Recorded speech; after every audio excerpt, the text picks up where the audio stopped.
Hello everyone, welcome back to the latest lecture session. Very quick recap of what we have been up to. We looked at wastewater treatment, we looked at water treatment. Let me summarize that. Wastewater, what do I have? I have different aspects. I have grit, I have suspended solids, some of which will be organic. I have organic content which is dissolved, which I am measuring by BOD or BOD 5, and then I need to look at pathogens, right. So, how did I go about it? Preliminary treatment and head works, right, that is the one preliminary treatment, and depending upon the wastewater system they can or might not have primary treatment, right, that is up to the relevant plant operator. So, if you have primary treatment, what are you going to get? You are going to get some deposits or this particular sludge, yes, and then after primary you are going to have secondary treatment where we pumped in oxygen. So, here we looked at grit and other materials, here we looked at suspended solids, here we are looking at the organic content. You are pumping in oxygen and then flock forming bacteria. Okay, this I guess I drew in the reverse manner, right. So, we have that, and the sludge is going to, or the flocks are going to settle down more at the bottom. So, some of it will be recycled, some of it will again have to be wasted as activated sludge. This is activated sludge obviously because you have microbes here. Secondary treatment, I am not going to look at or speak about nitrogen and phosphorus or the tertiary treatment here, and then disinfection to look at the pathogens, right. So, this is one aspect. And water treatment, again preliminary treatment, primary where we have some sludge being formed, right, depending upon what do we say, relevant aspects. But before that obviously we have coagulation and flocculation and such. If I have lime softening and such, again that will have its own sludge, CaCO3 the relevant solid, or magnesium hydroxide and such, yes. Even during sedimentation and such, after coagulation and flocculation, I will have some kind of settled sludge, and then I will have disinfection, let us say. Again, we are not looking at all the aspects. So, we covered this, the water is pure or relatively fit for discharge here, it is fit for drinking here. But what else do we need to look at? What are we missing? So, obviously, as you can see here, during this water treatment, I am producing sludge, activated sludge, and some primarily inorganic based sludge, or if it is primarily inorganics or relatively inert sludge here. So, obviously, if I am going to treat the water, I am also going to have to look at what to do with the sludge that I am producing. So, the next couple of sessions are going to look at residual management. Residuals, as in we are talking about these residuals. Maybe the term should not have been sludge here, I should have used the term residuals or such, the settled solids, right. Here activated sludge is commonly accepted in this context. So, we have the residuals. So, I need to look at residual management. Before that, let us go back to the sewage treatment plant at IIT Roorkee, the one based on SBR, sequential batch reactor, right. There we looked at sludge, let us just look at what it is they are trying to do there, right. Let us go there. Okay, if you see, this was the one, or if you remember, we have something on the screen here, right, and this one, as you can see, is right from the aeration tank, the sample taken right when the aeration was stopped, before settling was allowed to start. And then we looked at it real time, I guess, right. You can see the time, 7 minutes 45 seconds or so left, and I guess within 1 minute you see that, I guess zone settling, if I may call that. So, what is going to happen to this particular settled sludge later, right? All this, I mean, this is within a minute, settling again 2 hours or so here the cycle. So, then you are going to have relatively thickened sludge, right. So, that some of it we are recycling for the microorganisms to be maintained in our plant. Some of it, what are we doing? We are trying to dewater it, right. Let us look at that.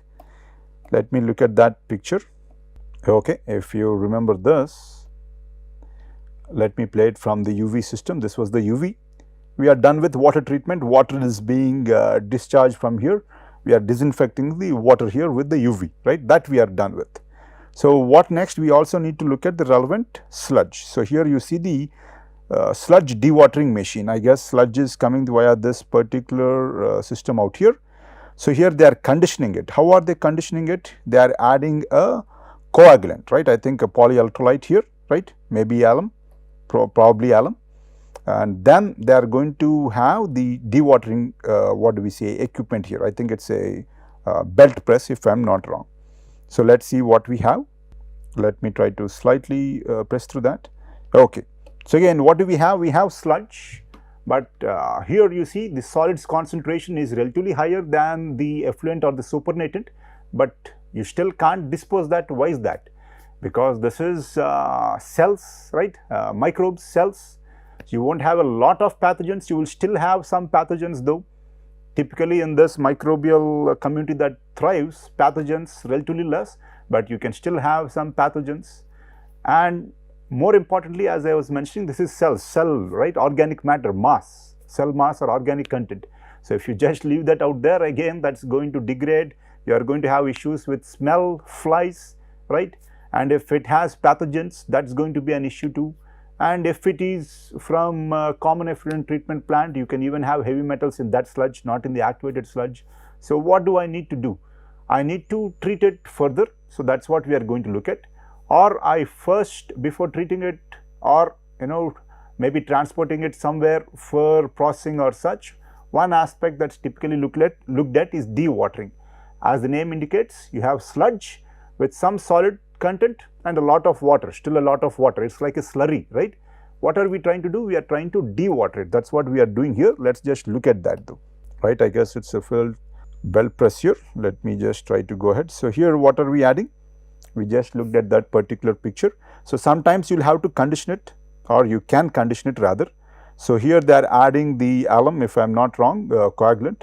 They are using the term poly, but I am assuming it is alum. You want to form the relevant bigger colloids, and here you see the slurry or the sludge that is coming in. You can see the consistency here near here, right? You can see the consistency. You should have a considerable solids, but still a lot of water. So, if you want to transport it, the volume is going to be remarkably high, right? So, the volume is going to be remarkably high. This is not what I want to transport or treat or such, right? Not treat, at least transport. So, especially in small plants, when I am not treating it to a great degree later, right, or if I want to decrease the volume, so I am going to have to dewater it. So, that is what you see. I guess it is a filter or belt press here. That is what we are seeing here. I guess you were able to see the water coming out and such. Let us see the final product. So, slowly but surely the solid content is increasing, the volume or the water content is decreasing, percentage water, and here you see the kind of output that is out here, right. So, here the solid content is relatively higher and the water content is, or percentage of mass in due to the water is less, and also the volume is less, right. So, that is easy for me to transport. Let me look at the other slide. So, there are different ways to look at what do we say, this residual management, and in that context we are looking at one example, IIT Roorkee's what do we say, sludge. What are they doing? Being a small plant, they can't build a digester or anaerobic digester or such, it is not going to be economical.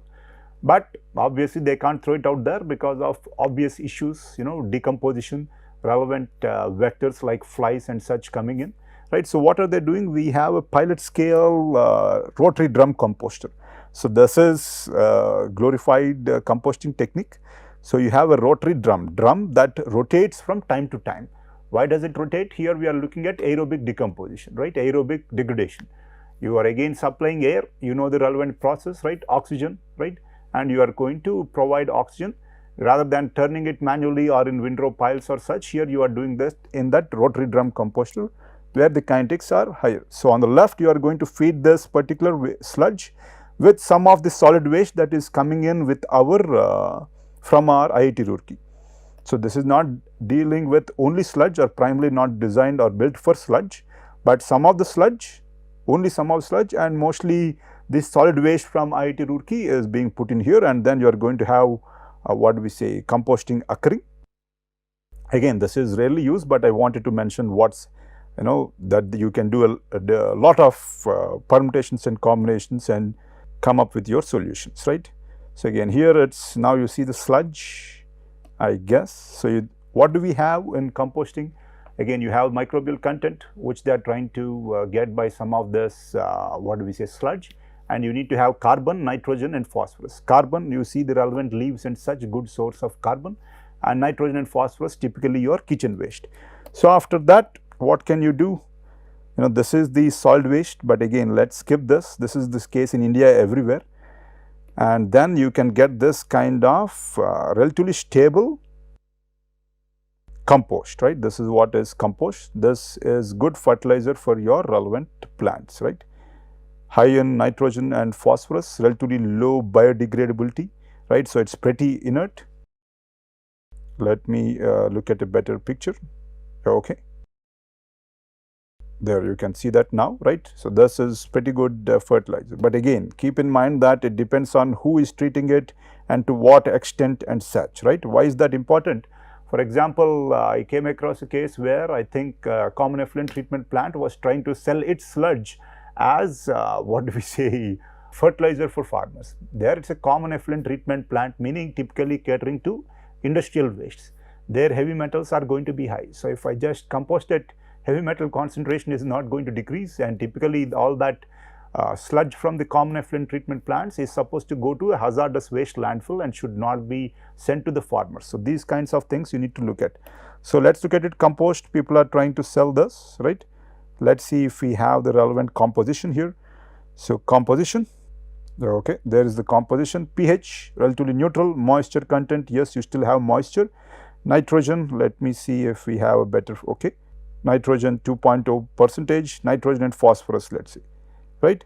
So that's what you have, relatively nutrient rich what do we say material that's relatively inert, and that's good for your relevant what do we say gardening, or at least for farmers to apply or use in their fields. So that's one thing to keep in mind. So residual management, we just looked at one example to get your juices flowing. Let's move on and look at the other aspects. So types of residuals, we looked at the holistic view. One is sludges, right? Slurry of solids in water, solids in water, that's when we call that sludges. If it's, when do we call it biosolids? For wastewater systems, typically the ones from activated sludge and such, let's see. And we also looked at RO and such. RO again, or even the other membrane based techniques, you are rejecting or you have considerable reject. In that reject, you have high concentration of your relevant compounds. So even that you need to look at it, but we are not going to look at that in great detail. And this obviously is a great disadvantage with RO. What do you do with this brines, let's say, right? So concentration, increase dissolved solid concentration, example by electrodialysis, that's something you can do. Evaporation or crystallization, produce crystal product by evaporating water, and then disposal, I guess. So solids from screenings and grit, right? What are we talking about? For example, from preliminary treatment, right? We have the screw auger and then the grit washing chamber out here. Let's look at what the grit and such looks like. So here you see an example, right? And here we see core screening or core screens, and then washer grit out here, let's say, right? So this is what we are looking at, right? But here this is relatively more inert, so different kinds of disposal. Obviously this will not go into any composting techniques or such. So you see washer grit and how it looks like, but typically this is pretty inert. So in general, the sources of various residuals, what are they? We know that they come from water and wastewater. In wastewater, they can come from screens, from the grit removal grit, primary sedimentation tank underflow, right? Activated sludge wastage. In the activated sludge process, some of the sludge is being wasted, some of it is recycled, some of it is wasted, right? So that particular aspect needs to be looked at, that's its source. In drinking water, obviously screenings, sedimentation basin, obviously, and brine from desalination process, right? So these are the aspects that need to be considered when we are looking at residuals, let's see. In India though, typically we are going to look at this, I guess, yes. And if it's a common effluent treatment plant and you have primary treatment and sludge from that primary treatment, that sludge has to go to a TSDF, treatment, storage and disposal facility, which is more or less a hazardous waste landfill. That's something to keep in mind.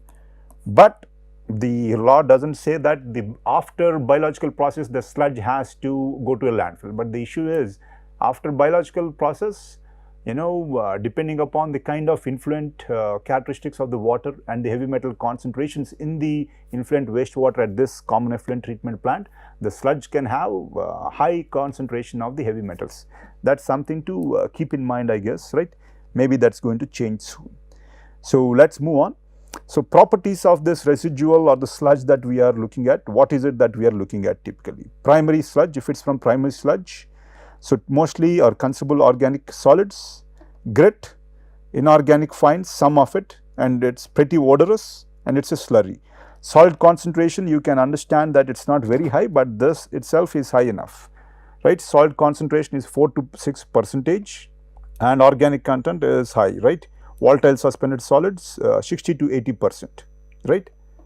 And next aspect, secondary sludge, right, or from the activated sludge. So it's from, what is it mostly made of? It's made of or consists of microbial mass or microbes, let's see, typically dark brown, and again it's organic matter cells, right? And these are microbes, they will die without access to waste and oxygen, and then this dead microbes, again they are organic matter that will be degraded by other kinds of microbes, let's see. So that will rapidly become odorous during anaerobic conditions, let's see. Salt concentration, as you see, is 0.5 to 1.5%, it's not very much. And suspended solids, obviously as expected, the organic content is considerable biodegradable or organic content, let's see. Let me leave it there. And what else? Trickling filter sludge, which we did not look at, similar to that of the secondary sludge, solid concentration though relatively higher, and suspended solids too in the similar range. And anaerobically digested sludge, let's see what we have after digestion of sludge by anaerobic process. What do we have? Again, we still are going to have a microbial mass, but again this is going to be relatively inert though.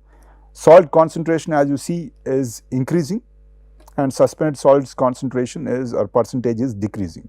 What about the one from aerobically digested sludge, right? Again, relevant aspect, but here the issue is that the relevant mass that comes out or microbes are flocculent in nature. So that's why dealing with that later and such is going to be difficult. That's something to keep in mind. Solid concentration too is 1 to 2% and suspended solids too relatively lower. Mechanically dewatered sludge, the one that we just looked at, we know the consistency, it's like wet mud or chunky solid. I guess what we looked at, the output from the belt press that we looked at is somewhere in between. And for wet mud, solids typically 15%, and for chunky solids, not solids, for wet mud 15%, chunky solids 40%. So ours would have been somewhere in between, I guess, right? Again, there are different ways to look at it. We will look at all these aspects. So residual management systems, what is the approach? Thickening, right? Firstly, why am I concerned with thickening? Because if I don't thicken it well enough, right, if there is poor thickening, and if I am recirculating this particular sludge to a particular process later, right, what's going to happen? I am going to have very high volume. So if I have higher volume, then again the size of the relevant tank is going to be higher.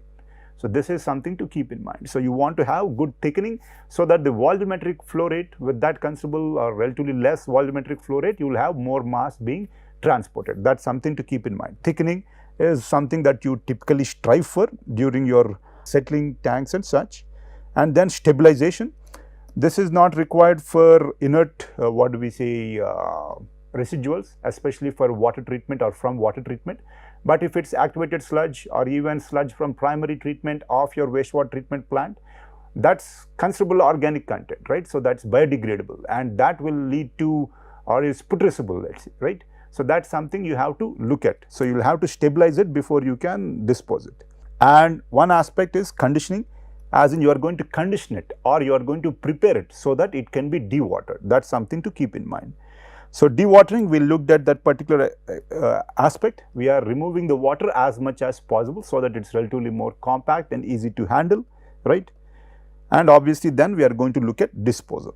So before we go to that, I guess I am not going to go through these aspects. Please note that we still are looking at physical, chemical and some biological aspects of sludge. In India, sludge, we do not look at these in great detail, but I am just presenting this here so that you get an idea of some of the variables that we have to look at, especially specific gravity. It gives you the mass relative to mass of water. That is something to keep in mind. Again, other aspects too, but we will come back to this later as and when needed. So, solid computations, right. So, we are concerned obviously with the volume, right. When any design, obviously volume comes into play. So, volume of solids, right, and here we have the density. Density is mass per volume. So, from that you can get the solid volume too when you have the density. But here we have the density of water, but if I have the specific gravity of the relevant solids, I can get the density of the solids, and thus from that I can get the volume of solids. And here one aspect to note is that sludge, right. What is the sludge made of? It is made up of solids and water, suspended solids which are being settled out and also water. So, sludge is made up of solids and water. So, mass of sludge, there are two contributors. Similarly, from what do we say, for volume 2, assuming no interactions between solid and water, decent enough assumption, volume of sludge is equal to the volume of solids and volume of the water. And looking at the or considering the relevant info that we had earlier or in the earlier what do we say PPT or the slide, we are going to plug that in here, right. So, we have the mass, we have the specific gravity of the different aspects being considered, such as sludge, solids and water, and then the density, let us see, right. So, one aspect we typically look at is that we have this term called PS. It is usually reported, or solid concentrations are usually reported as a fraction of the solids, let us say, right. So, MS by total mass is typically fraction of water mass, I guess, again with respect to mass of water by total mass. So, using this set of variables, right, this is with respect to the volume of the sludge, right, and then 1 by MS plus MW total mass. You can play around with it, and noting that this is the equation, you can come to here, and then again playing around with these variables, you will end up here, right. You are getting the specific gravity of the relevant sludge, right, and that is depend upon that of water, specific gravity of the relevant, not water, pardon me, of the solids, and then the mass fraction of the solids and mass fraction of the water. This is something that you can usually measure, let us see. These are things that you can usually measure. Similarly, volume of the relevant sludge can also be looked at or measured. Let us move on. So, the solids, what do they consist of? We know that they consist of fixed, meaning inert and inorganic, and volatile, which means or stands for organic. Please note that volatile typically means the compound does not want to stay in water, it wants to stay in the gaseous phase, but here we are using that based on the kind of measuring technique, and that is used for referring to the organic fraction. Again, for solids, we again have fractions. One is for fixed or inert, and then for the volatile. So, that is something to keep in mind. Again, you play around with the above equation and variables, you will get to this particular aspect. So, let us see, we have, I guess, one example. Let us look at that. So, we have it from a primary settling tank, right. Determine the volume of sludge produced daily. The flow rate is given, suspended solids coming into the system is being given. Removal efficiency of these suspended solids is 59% as expected, within the expected range. The sludge solid concentration is 5%, again expected range. Specific gravity of solids is measured, right. So, let us move on and see how to go about it, right. So, first aspect is changing the units as per requirement, again just with respect to meter cube per second going to meter cube per day. And then influence suspended solid concentration, you want the mass per time.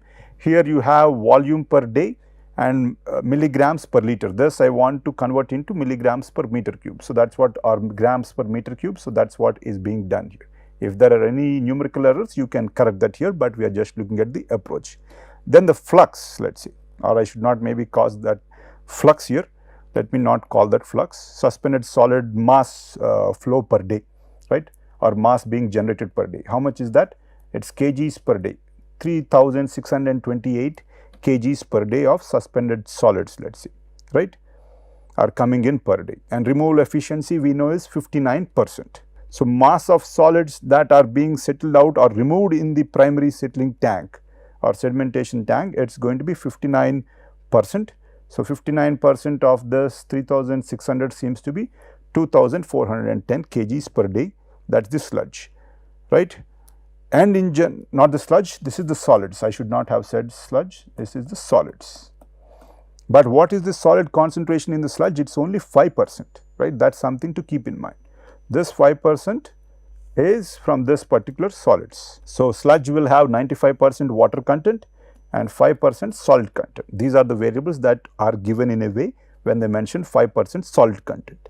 So, mass of sludge equal to mass of solid plus mass of water, this is something that we are aware of, right. So, if I have this particular fraction, this fraction is coming from these solids, right. So, sludge produced when I have this much solids, let us say, right. I will have to look at that ratio, right, 100 and 5, right. So, that is what we are doing. So, this is the sludge that is being produced. So, for solids of 2411 kgs per day, right, that is only 5% of the sludge, then this total sludge is 42,820 kgs of sludge per day is being produced. So, you understand the issues with respect to handling this, what do we say, mass and then the volume of the relevant sludge, right. So, that is going to be considerable. So, you understand the need for dewatering and such. So, this is one of the equation that we looked at earlier, right, and we have most of the relevant variables in this particular equation. Yes, taking the specific gravity of water to be 1, fine. I guess we have the relevant equation. Specific gravity of the solids is given 2.65 and PS and PW are also given, 5% solid, that means 95% water. Yes, so you plug it in and looks like the specific gravity of sludge is 1.032.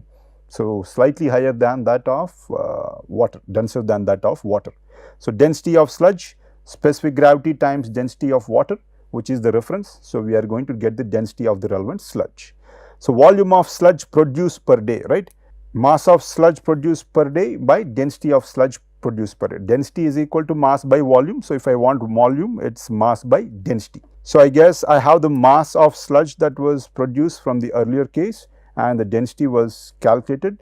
So, okay, I have the mass of sludge, I have the density, so the volume is calculated. So, you see that considerable volume 41.5 meter cube per day of volume is being generated. So, with that I will end today's session, and in the next session we are going to look at what are the issues with sludge if I directly throw that or dispose that onto land, and from there we will look at how to or we looked at different aspects, conditioning, dewatering, stabilization and so on and so forth. We will look at those aspects and we will end this course with that. Thank you.